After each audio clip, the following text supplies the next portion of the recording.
welcome to today's episode of the Daily Blend. I am your host, AC, and we are joined in studio today by Shaunda Hamilton, who is the Executive Director of the Boone County Community Against Violence. How are you, Shaunda? I'm good. How are you, Adonica? I'm good. Good to see you. Happy New Year. Yes, Happy New Year. What a way to start off the new year. What a way to start On the off the Daily new Blend. year. Absolutely. Absolutely. Well, Shaunda, it is very good to have you here. And there may be people listening or watching who are not familiar with your organization. So tell us a little bit about BCCAV. Okay. So BCCAV was started in October of 2019. I started that organization after I had lost my daughter to gun violence here in Columbia. And when I first started the organization, I wanted to do everything, although we had a mission, and the mission was to help people with resources who are suffering from that type of loss from gun violence. And it has changed somewhat. The mission hasn't actually changed, but the things that we actually do have changed a little bit. We are more focused on survivor support programs. And so, yeah, that's what we do. We've been, like I said, around since October of 2019. 2019. And so you guys have, along the way, you've learned, and since Lots you're of things. yeah, you've learned lots of things. And so offering support to Yes. families who, Yes. have lost loved ones, unfortunately. And so offering them that kind of support. So what kind of, I know you do events and stuff throughout the community. What kind of things do you do? So one of the things that we do is we work closely with the prosecuting attorney's office as well with Roger Johnson. And so we will advocate for people in the community who are going to court. We'll go to court with them. I will set up meetings with Roger Johnson if they have specific questions about their case or they just are not understanding the process. So that's one of the things that we do. We also do things with each other. One of the things about this type of loss is we sometimes don't want to talk about it or think people don't want to hear it or think people are tired of hearing us talk about it. And so I provide a space for us to be able to do things together amongst ourselves, survivors. And so we've did a retreat this year. And so we went out to the Finger Lake State Park with Jacob Ellis. He was our tour guide that day. I just love Jacob. But so he was our tour guide, and we spent the day out there on a hike, fishing, kayaking, barbecuing, and just spending time together. It gives us an opportunity to be in a space that's safe with each other and able to talk about our loved ones. And so I would imagine that piece is very important to survivors' families. It is. It is. We've spent time together, and that's one of the things that I've asked them. I said, if you had one thing that you could do, what would it be? And they said, just to be able to talk about my loved one without feel like I'm like bothering people, or because for other people it's tough because they don't know what to ask you, they don't know what to really say, they don't know how you're going to respond, they don't want to make you cry. And in all reality, we love talking about our loved ones.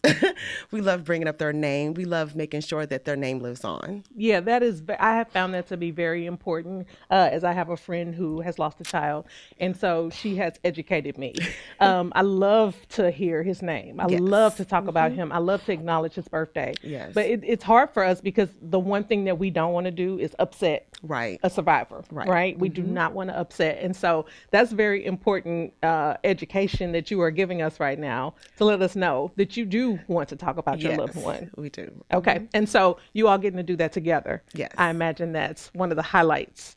Things that probably people look forward to. It is. Sharing stories about them, things that they used to do that made us laugh, things like that. Yes, I would imagine so. And so, speaking of that, your daughter was going to Columbia College to be a nurse. Correct. And so there is a scholarship that is in her name at Columbia College. Tell us about that. It is the Nature and Right Memorial and the Nature Right Leanne Memorial. Sorry, I can't even speak.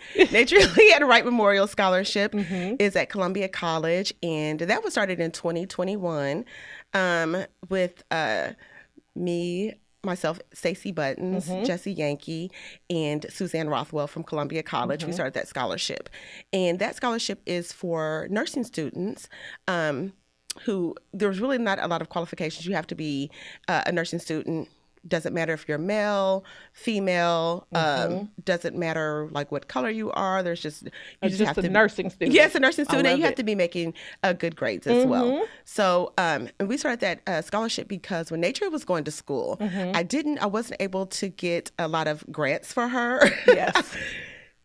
Sorry, I had a cold here. Okay. So I had to pay out of pocket for some of her schooling. And so it was rough. Yeah. But I had promised her doesn't matter. We're going to make this work, and you're going to get to become a nurse. That's right. And so because of that, I wanted to start a nursing scholarship in her name to provide just a little help to nursing students who maybe are not able to get grants, who just need a little extra help financing school. Yeah, that's amazing. And I remember when the scholarship first started, we were working together at the Women's Business Center. Mm-hmm. I remember when it first started. And so now you're at the point. Tell the community what point you're at now. We are at the point. I'm just going to put it out there. Mm-hmm. We need $10,000 for this scholarship to be fully endowed. Yes. We had to raise $25,000. And so by August of 2026 is when we need the final 10. Okay. So I just want to put a call to action out there to organizations, people.